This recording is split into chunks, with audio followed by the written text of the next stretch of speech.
Au début de cette leçon, je vais vous présenter un peu le format du cours et ce que l'on peut faire avec un ordinateur. Alors, le cours utilise en fait un document écrit interactif, c'est ce qu'on appelle un ePython Notebook, qui permet de mélanger du texte, des diagrammes, des exemples de code et des programmes interactifs. Donc c'est ce qui est utilisé pour les vidéos du cours, mais vous avez aussi accès aux notes de cours au format PDF, ce qui pourra vous aider lorsque vous allez prendre des notes de cours. Et vous avez aussi une version du notebook qui est au format HTML. Donc ça veut dire quoi? Ça veut dire que vous pouvez en fait consulter le notebook avec un simple navigateur en suivant le lien en dessous de la vidéo. Enfin, à la fin de chaque leçon de cours, vous aurez des QCM et des exercices en ligne à faire. Alors, une chose importante, c'est que la programmation scientifique s'apprend en pratiquant. Donc ça veut dire quoi? Ça veut dire que je vous conseille vivement de faire les exercices et même d'essayer de refaire et de reprendre les exemples qui vous sont présentés dans le cours, et ceci en utilisant en fait les cellules SageCell qui se trouvent en dessous de la vidéo et qui vous permettent de tester vos programmes Python sur simplement votre navigateur sans avoir à installer en fait de logiciels supplémentaires. Le cours est basé sur un certain nombre d'exemples, et vous avez ici en fait certains exemples qui seront traités ou que vous aurez à traiter lors de ce cours.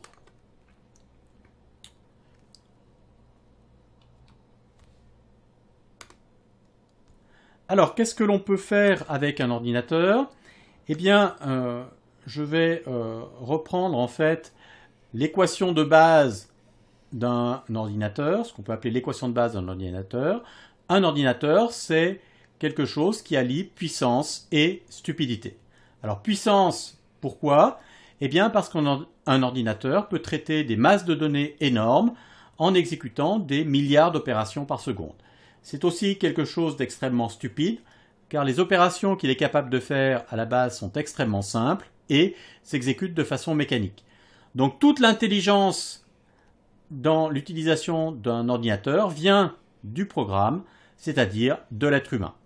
Et je dirais cette intelligence fait appel à des notions d'abstraction qui sont extrêmement importantes.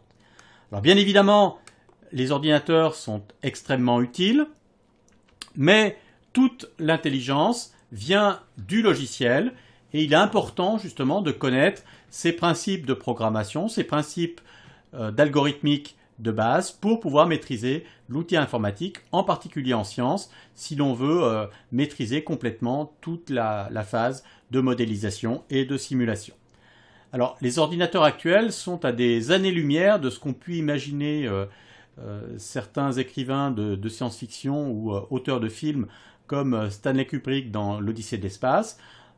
Son ordinateur HAL 9000 est un ordinateur qui a un comportement très humain, qui a des émotions humaines qui sont loin et très loin de ce que l'on a actuellement, de ce que sont capables actuellement les ordinateurs.